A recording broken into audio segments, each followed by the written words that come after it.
నమస్కారం అందరికి. నేను మీ సైశ్వర్య. ఈరోజు నేను మీకు ఒక కథ చెప్పబోతున్నాను.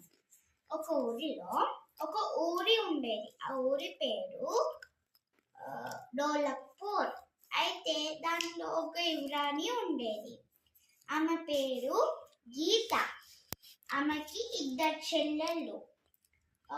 మొదట చెల్లె పేరు లక్ష్మి, రెండో చెల్లె పేరు లకిత.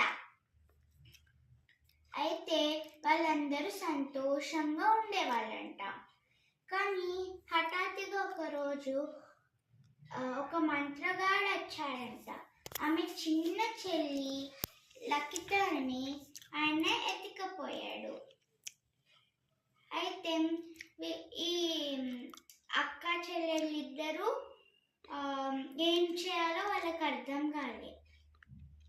అయితే చాలా సంవత్సరాలు అయిపోయాయి. ఆ ఇద్దరు అక్క చెల్లెలకి పెళ్ళి కూడా అయిపోయింది. కానీ వాళ్ళకి ఇంకా అర్థమైతలే వాళ్ళ చిన్న చెల్లి ఎక్కడ ఉందో. ఆ పెద్ద అక్క గీతకి తను ఒక రోజు తన మొదట చెల్లి లక్ష్మిని పిలిచి, లక్ష్మి, మన భర్తలతో చెప్పి మన చిన్న చెల్లి ఎక్కడుందో తెలుసుకుందామా అని గీత అన్నది అంట. అప్పుడు ఈ లక్ష్మి ఏమన్నదంటే, సరే సరే గీతక్క,